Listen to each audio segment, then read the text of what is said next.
जहाँ का ताज हिमालय है, जहाँ बहती है गंगा, जहाँ अनेकता में एकता है, जहाँ सत्यमेव जयते नारा है, वह देश हमारा है, वह देश हमारा है। जय हिंद। और इसी के साथ आपका आज के एपिसोड में स्वागत है, जो है प्रधानमंत्री का अगला एपिसोड। और इसी के साथ वड़क्कम, सत श्री अकाल, नमस्ते, गपशप विद खनक में आप सबका स्वागत है। मैं हूं खनक हजेला और आप लोग देख रहे हैं गपशप विद खनक।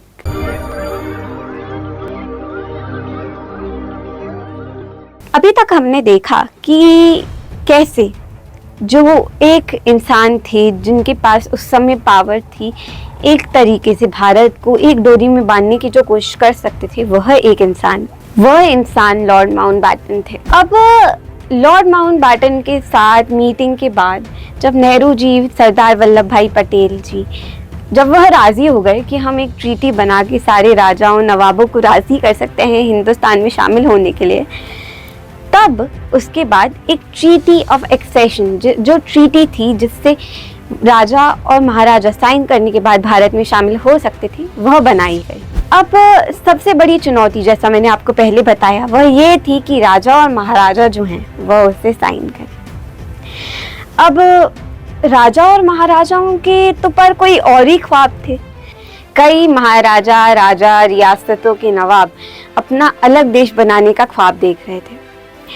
वह चाहते थे कि वह पाकिस्तान, हिंदुस्तान दोनों से अलग होकर एक अलग बसेरा, एक अलग देश बनाए। ये एक बड़ी चुनौती थी सरदार वल्लभ भाई पटेल, वी.के. मेनन और नेहरू जी के लिए। अब हालात इतने गंभीर हो गए थे कि एक मंत्रालय बना, जहाँ के मंत्री बने सरदार वल्लभ भाई पटेल और सेक्रेटरी बने वी.के. मेनन।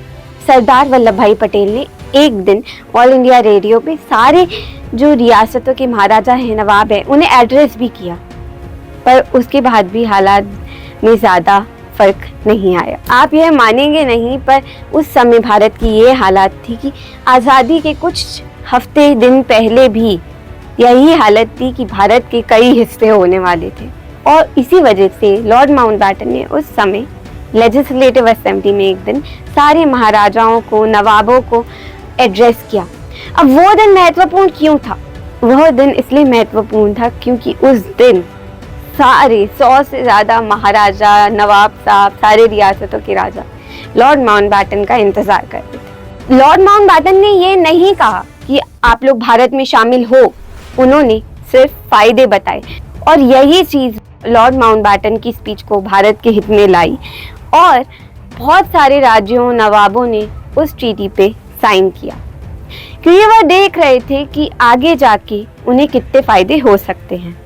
अब इससे समस्या तो कम हो गई, पर खत्म नहीं हुई। भारत को एकजुट करने की जो समस्या थी, उसमें अभी भी ऐसे कई बड़े राज्य थे जो शामिल नहीं हुए थे भारत में।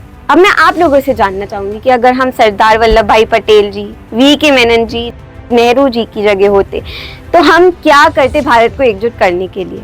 जबकि अभी आज़ादी आने ही वाली है, आज़ादी को कुछ ही दिन है, कुछ ही हफ्ते हैं, और अभी भी पूरा भारत एकजुट नहीं हो पाया है। तो कमेंट्स में लिख के ज़रूर बताइएगा कि आप लोग अगर उनकी जगह होते तो क्या करने का सोचते। मैं मिलती हूँ आपसे अगले हफ्ते। आज के लिए बस इतना ही। तब तक के लिए मुस्कुराते रहिए। This will be the conclusion of our today's discussion. To watch more of this content, don't forget to like, share and subscribe my channel, and we'll keep the videos coming.